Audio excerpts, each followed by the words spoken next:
Tapi abang maunya 5M. Dalam rangka apa tuh bang? Jadi selama ini gue berkomentar tentang masalah rumah tangga Baim, ya. Karena masyarakat kan tahu di mana ada masalah di situ ada gue. Tapi tugas gue adalah ya untuk meluruskan, ya. Setiap ada masalah gue terjun pasti gue membela siapa yang benar. Yang kemarin-kemarin gue bela ceweknya. Kali ini gue bela Baim. Jadi pada saat gue kemarin ngebongkar itu, Baim tiba-tiba nggak ketemu sebenarnya, cuma nelpon ya. Dia, makasih ya bro, ini ucapan gue bro, ini ucapan gue. Minta nomor rekening, gue mau kasih bla bla bla bla. Gue bilang, Im, lu dengar kata-kata gue ya. Gue itu nggak perlu duit 1M. Lu kalau mau nyogok gue 5-10M aja, katanya bapak lu kaya. Ya, katanya bapak lu kaya, jangan 1M, 5M lu nyogok gue. Nah, kita jangan overestimate juga terhadap pasangan kita kan. Pasangan kita itu dulunya public figure ya, pasti dekat dengan siapapun gitu kan. Saya juga pernah pacaran dengan public figure. Kalau saya baper mungkin sebentar juga putus, karena teman dia banyak, bahkan laki-laki semua ya, kebanyakan laki-laki. Terus kalau ketemu misalnya cipika-cipiki misalnya, apakah itu dianggap selingkuh misalnya? Atau jalan bareng sama temennya gitu kan, yang laki-laki ya, apakah itu dibilang selingkuh? Kalau bicara soal agama misalnya, oh tidak boleh nih, bukan muhrim jalan dengan orang lain. Tapi kita juga sadar nggak, pernah jalan juga nggak dengan teman kita wanita ya kan, orang lain sadar apa enggak? Kalau kita pernah juga kan sama-sama nih seperti itu. Jadi suami itu harus bertanggung jawab sebagai imam. Bahkan kalaupun istri selingkuh, kalaupun benar istri selingkuh, saya tetap salahkan suami. Bahkan saya ngajar juga begitu ke mahasiswa saya. Jadi suami itu harus kesatria, jangan pernah salahkan istri. Kalau imam gagal, imam dulu yang bertanggung jawab, bukan istri. Ya, kalau istri selingkuh karena hati, tapi kalau suami selingkuh karena hasrat, seperti itu. Ini kita bicara hukum loh, ya. Harusnya kalau pintar si suami, harusnya itu dipakai sebagai alasan pertengkaran terus menerus, ya kan? Akibat pertengkaran terus menerus kan di undang-undang itu kan alat perceraian kan pertengkaran terus menerus, itu dipakai sebagai alasan. Kalau hanya mengatakan ada perselingkuhan, berat pembuktiannya.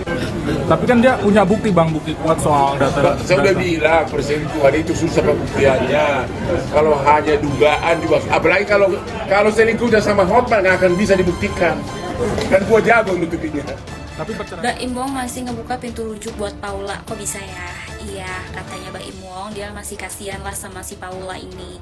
Karena ya mungkin ngelihat Paula waktu itu bikin video nangis untuk anaknya. Terus juga mungkin si Baim jadi tersentuh, terus mikirin anaknya juga, dia masih butuh ibu untuk ngurusin di rumah gitu kan. Gak mungkin terpisah antara anak dan ibu atau antara anak dan ayah gitu, dengan umur anaknya Baim Wong itu masih pada kecil-kecil dan butuh perhatian orang tua gitu ya. Terus hal ini tuh malah bikin netizen jadi kayak, ih si Baim jadi nggak tahu malu ya, udah ngebongkar keburukan istrinya yang selingkuh, terus juga udah ngegugat istrinya di pengadilan gitu, sekarang malah ngajak rujuk lagi gitu, dan berharap keutuhan rumah tangganya baik-baik aja, pokoknya minta doa yang terbaik buat rumah tangganya gitu. Nah tapi hal ini tuh malah bikin netizen jadi kayak, mungkin kasusnya si Baim sama si Paula itu cuma rekayasa ya, cuma gimmick supaya tetap tenar, tetap naik di sosmed atau di media kayak gitu. Ya gue juga nggak tahu sih, tapi apapun keputusannya, apapun masalahnya, mungkin ya bisa aja nih kalau positive thinking ya, kayak si Baim ngebongkar kebusukannya Paula terus ngegugat itu untuk bikin efek jerak ke Paula supaya nggak ngelakuin hal itu lagi gitu. Tapi dalam hatinya mungkin dia masih sayang, nggak mau kehilangan kayak gitu. Ada juga yang kayak gitu ya. Terus ada juga memang yang kayak pamor aja gitu loh, bikin gimmick huru hara supaya dia naik lagi di sosmed atau di media karena dia lagi redup gitu kan, supaya makin banyak wawancara ini dan segala macem, jadi heboh lagi gitu kan, naik lagi lah tuh dia gitu. Ada juga yang kayak gitu, tapi gue nggak tahu sih yang benar yang mana, apa yang A apa yang B, yang tadi gue jelasin gue nggak tahu. Pokoknya apapun itu kita doain aja yang terbaik demi keutuhan rumah tangga Baim dan Paula, supaya nggak ada kehebohan lagi, nggak ada huru hara lagi, damai-damai aja. Hai, lu semua udah pada tahu kan kalau Mbak Im Wong dan Paula Verhoeven bubar. Setelah kurang lebih 6 tahun berumah tangga akhirnya bubar. Ya isunya sih katanya ada yang bilang orang ketiga, ada yang bilang suami pelit. Mana nih yang benar ya kan? Ya pokoknya kalau lu belum pada tahu nih berita, kita nggak bakal nyambung sama nih obrolannya. Oke. Lu udah pada lihat kan konferensi pers Mbak Im Wong yang dimana dia tuh membenarkan bahwa benar adanya bahwa dia dan Paula itu sudah bubar. Dia sudah mentalak cerai istrinya, ya. Dan dia juga mengklarifikasi tentang orang ketiga itu juga benar. Dan isunya orang ketiga tersebut itu sahabatnya sendiri, teman dekatnya Mbak Im Wong gitu ya.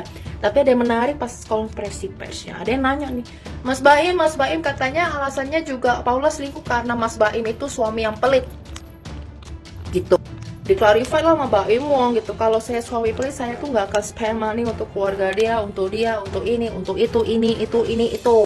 Kenapa bisa ditanya seperti itu? Karena Paula pas di podcast Denny Sumargo ya, dia tuh ada keluar statement kalau dia tuh harus perawatan itu pakai duit sendiri.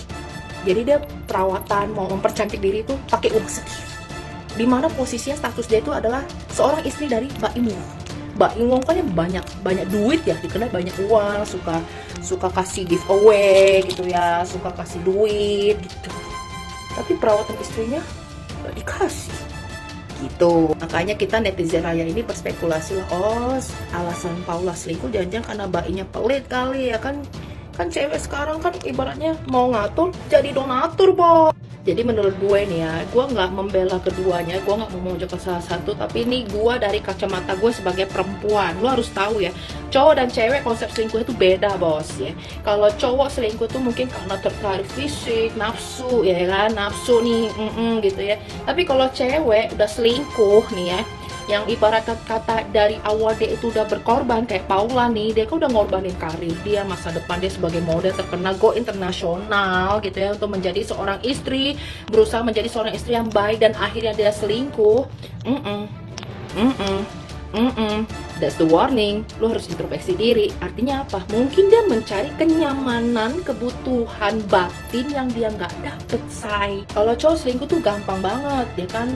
Yang penting nafsu, suka, dor. Kalau cewek mau selingkuh dia tuh mikir, ya. Kenapa dia bisa selingkuh? Apalagi kalau selingkuhnya itu bisa memberikan apa kenyamanan yang dia cari, bos. Kelar, auto move on ya. Ibarat kata tuh hubungan belum bubar aja tuh cewek sebenarnya udah move on. Makanya pas bubar nyantai aja, bos, nyantai gitu sih. Itu kan menurut gue ya, dari kacamata sebagai seorang perempuan.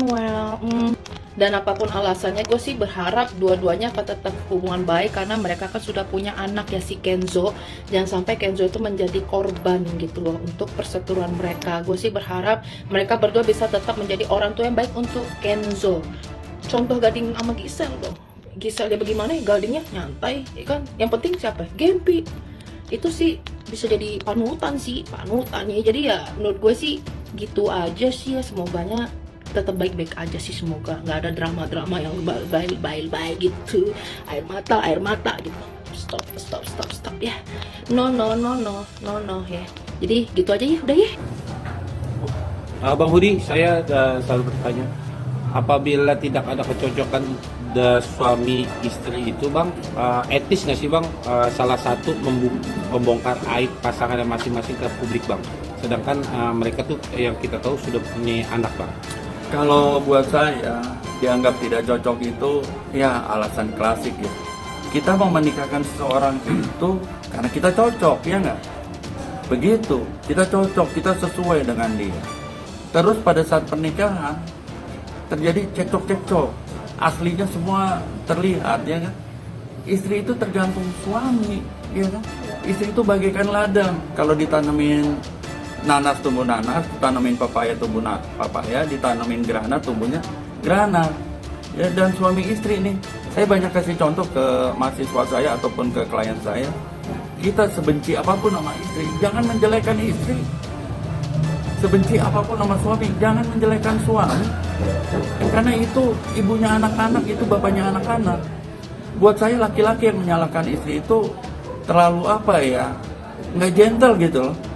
Ya, laki-laki nih suami atau pacar nyalahin istri atau nyalahin pasangan, itu suami yang buruk gitu kalau menurut saya, sikapnya itu buruk. Nggak pantas kita laki-laki gagal memimpin rumah tangga, ya tiba-tiba menjelekkan istri seakan-akan tidak pernah merasa salah. Buat saya itu tidak sikap yang tidak baik dan kurang kesatria, tidak gentle lah.